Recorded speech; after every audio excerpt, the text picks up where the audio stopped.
All right, friends, it's Coach Kirby here. It is Monday afternoon on the 3rd of February, 2025. Thought I'd just spend a couple of minutes in front of the camera processing a bit of an update on Liberty Classical Schools. You know, the reason I am contemplating this launch of this YouTube channel, much in contradiction to my gut impulse around being a content producer on YouTube, is just the overwhelming sense of importance that I feel around our mission to form knowledgeable, virtuous citizens. This is work I've been involved with now for 12 or 13 years. Well, let's see, really started in about the summer of 2011. So that's close to 13 years ago. I thought maybe I would just quickly talk through the highlight that I shared with our employees at the end of last week. Just to give you some idea of the work that we're up to here at Liberty Classical Schools. And why do we do this? Well, you know, as I said, we think this work is important and it's entrepreneurial, it's fast-moving, fast-paced, it's a lot of fun. We are, after all, in the business of launching schools that serve hundreds of children, hundreds of families, and, well, for that matter, hundreds of employees as well. And my hope is that people would catch a little bit of a glimpse into this work and find, as we have, that it's meaningful, it's purposeful, it's a ton of fun. As I said, it's fast-moving, never a boring day, no 2 days are the same. But we're working really hard to do great things in the lives of kids and families and communities, and ultimately in a way that we believe strengthens a nation. And it's that it is good on every level of analysis that I think keeps us striving towards creating these schools in Georgia.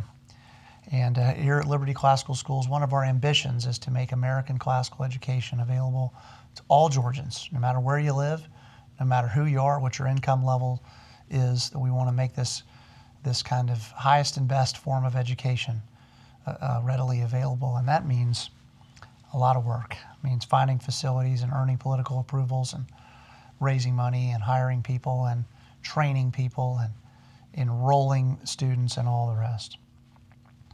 So that's a little bit about it. And that is absolutely going to be the theme of what I talk about. I am in the midst of getting this YouTube and more broadly social media initiative started. I have resisted it for a long time. I don't really, I'm nervous about the potential time it will take, but I'm also increasingly realizing how important it is for me as a leader of this organization, representing a network of schools and a very noble mission, that I'm out front on communications, and I haven't always done that. I mean, I've had plenty of opportunities to be on stage and speak in front of people, and in many ways got this initiative started by speaking and through outward expressions of our plan over the years. But I think we're kind of moving into a new season where it's particularly important that we fill funnels full of people that are excited about the mission of these schools and wanting to serve kids and families and communities. So that's kind of why I'm doing all this. Okay, back to the update. This is essentially what I shared with the team last week. First thing is, we have two team members, Janet Tomko and Avery Paget, who had an opportunity to make a presentation related to how we do our enrollment outreach efforts at Liberty Classical Schools. This is essentially a marketing plan, except what we're marketing for is students and families to sign up and enroll in the school. We're building trust. We're telling the story of our organization, answering questions, inspiring, all those great things, and we've gotten pretty good at it. Right now, our wait list of our two schools, one in Atlanta, one up in Kennesaw, exceeds 4,000 students. The demand for this style of education in a public school environment is through the roof, and we're happy about that.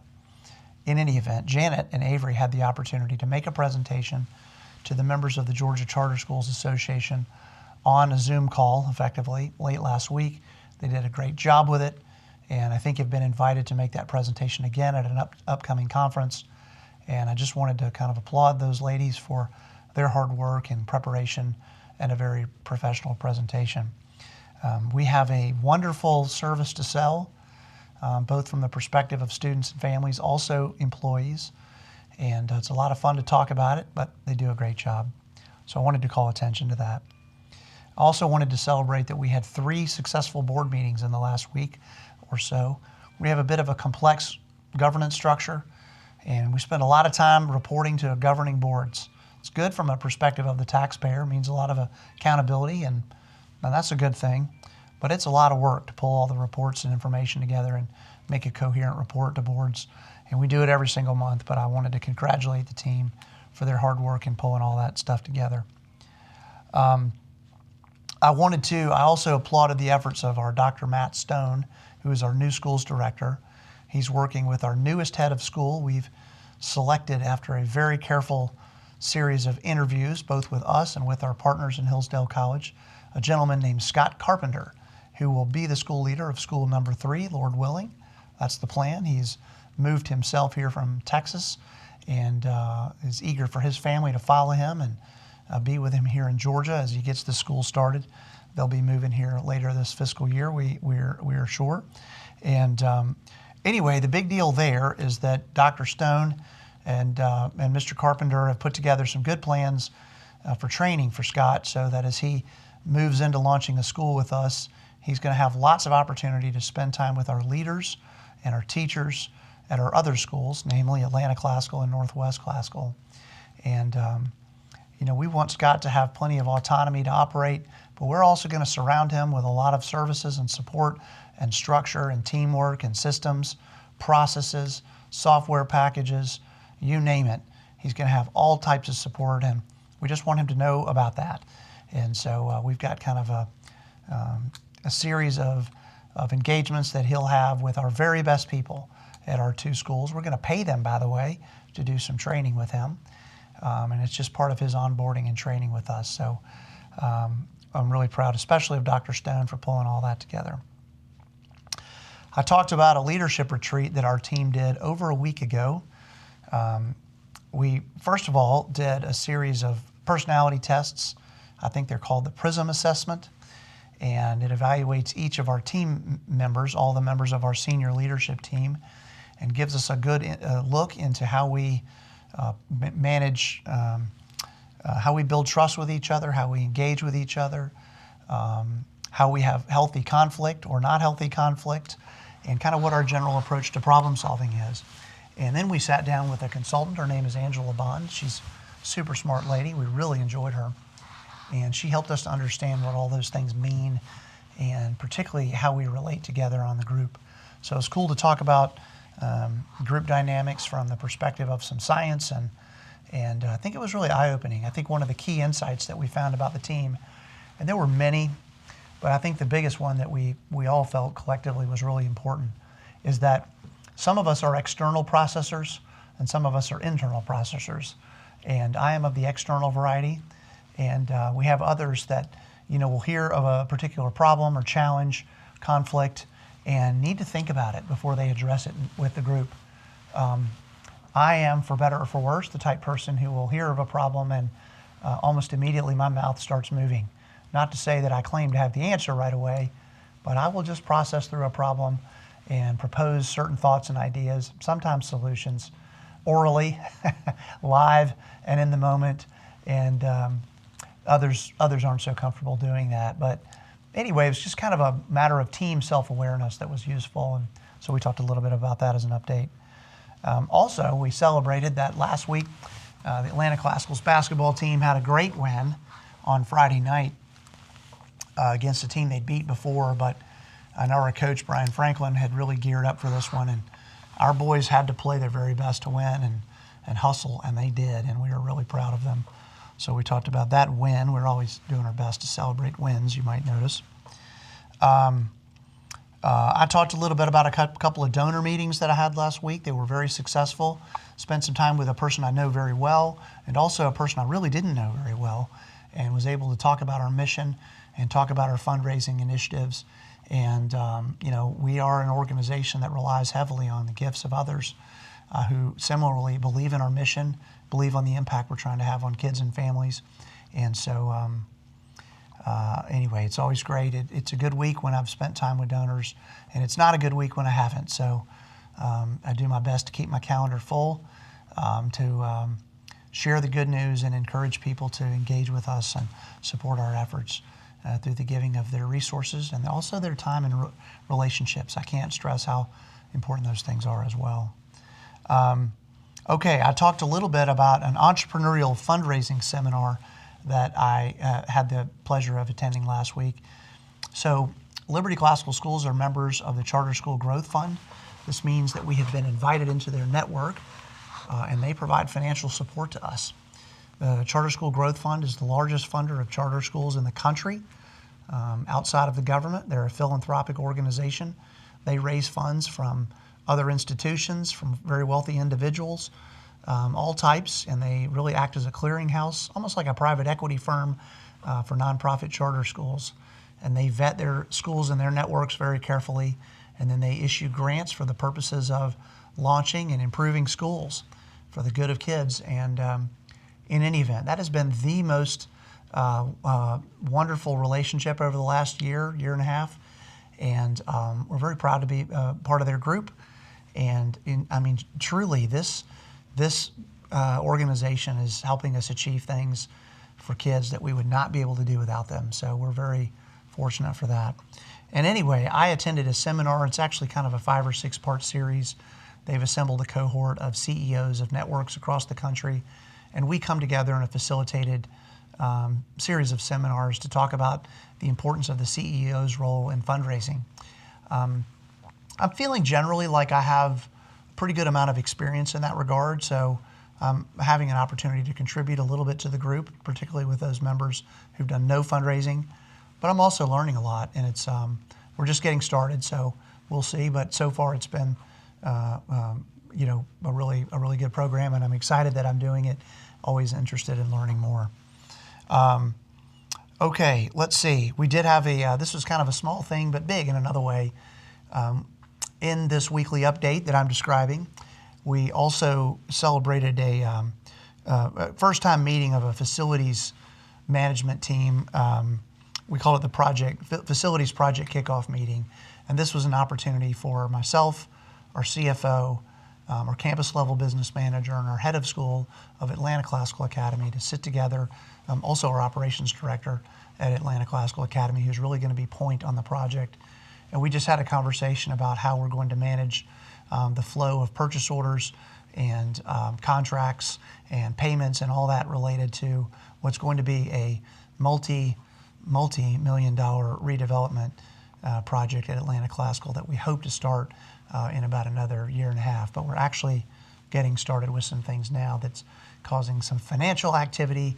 And so we wanted to just come together as a team and talk about how all that's going to work, just in the spirit of getting ahead of problems and working as a team. So that's a good thing. But it's also a bit of a milestone. We're in the midst of assembling a significant project management team. We've got a project manager. We've just hired an architect. We'll soon be hiring a general contractor. We've got some preliminary plans and scale and scoping and pricing and all that we've worked from. But now it's time to get serious, to move forward in that design, to move forward in our costing of the project, and get ready to start turning dirt and actually building this thing, which we hope to do starting in June of 2026. So we're quite ahead of it, which is great, but the time will go fast. And anyway, really just I think the main thing there is it's a point of engagement, a point of collaboration between Liberty Classical Schools and one of the schools we support. And it's the kind of thing that, again, like everything that Liberty does, we hope that it is adding value to the senior leadership team of the school so that they are freed from as much administrative burden as possible so that they can serve kids and families and our own employees beautifully. That's the idea. Okay, let's see. Also, this will be fun to talk about.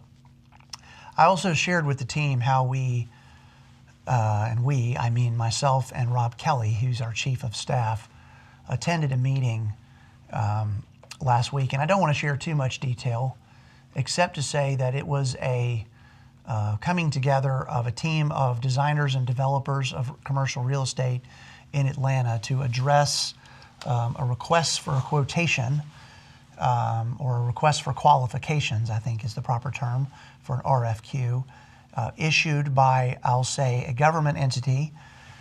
They are interested in redeveloping some land that they control that may or may not be towards the center of the urban core.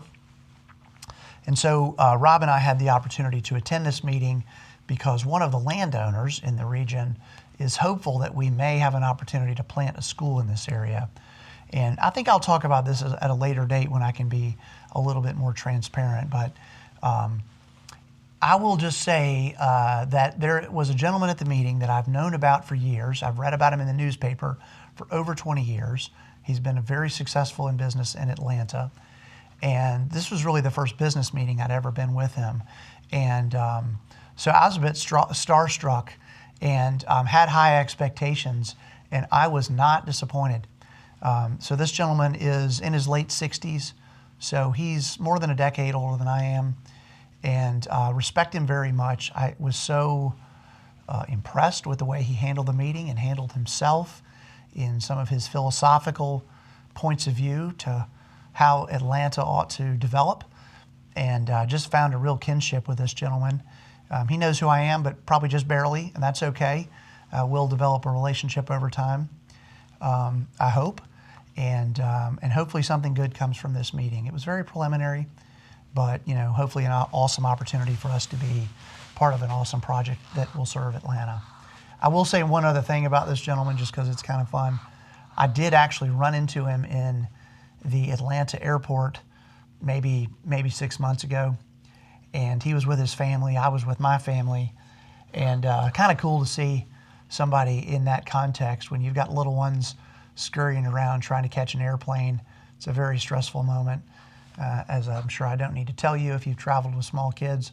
But he was ever a bit as resolute and confident, calm, professional in that environment as he was in this business meeting. It's kind of cool when you see somebody like that. The thought that comes to my mind is, that guy's the real deal.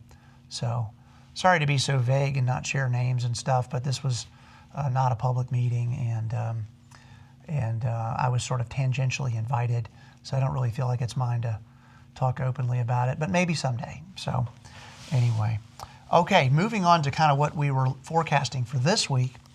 I announced to the team, and they mostly knew this, that we have a new person starting on our team. His name is Kent Massini.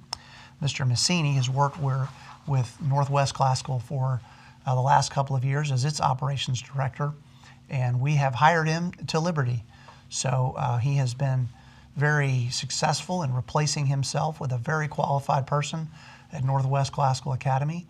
Our assistant operations director there is becoming the operations director, and Mr. Massini is moving on to our team, and he is going to manage a lot of projects related to facilities. He's going to be our real estate guy. I'm going to task him with finding awareness of all potential school buildings and sites in the state of Georgia that can conceivably work for our model. We're going to stay close to the metro Atlanta area, and we're going to be guided by public interest. We're going to be guided by academic need, but it's essential that we know where buildings are available, because that's really a very tough equation to solve in this charter school business. Mr. Massini will also be a support to the operations directors for our existing schools. He will be a support to our new leader and new operations director at new schools. He will be our IT director and manage a small team that oversees all of our IT strategy and implementation and purchasing and repairs and all those kind of things. So could not be more happy to have Kent Massini on our team.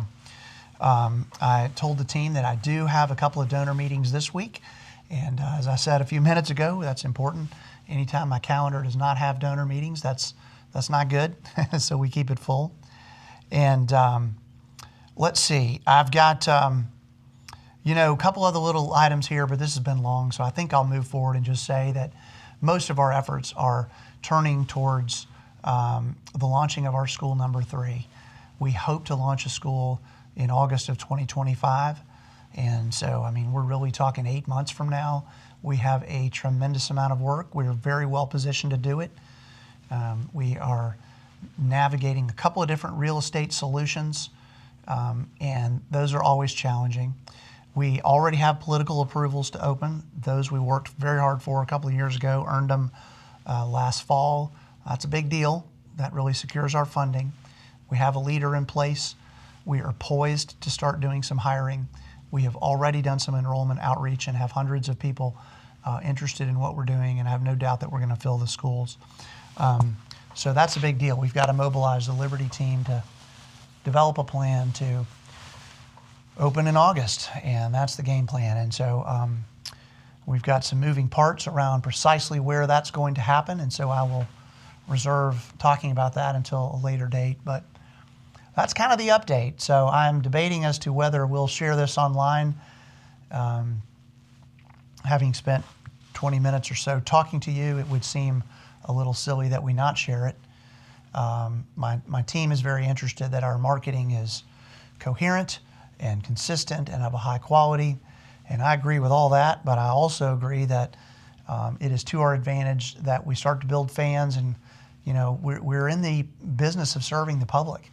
And so I think it's important that you all have some transparency into how important this work is, into how hard this work is, and complex. And we want to do a lot of things. Obviously, plant schools is one of them. But if we could inspire others to mobilize, get organized, and take action in their own communities to launch schools that are oriented towards forming knowledgeable, virtuous citizens who are prepared to build happy lives full of meaning and purpose, well, that is our entire MO. That's what we're about. And so it's into that work that we invite you, and hope you'll continue to tune in with us and learn more about what we're doing. And with that, I'll sign off and hope that we get to see you at another time. Take care.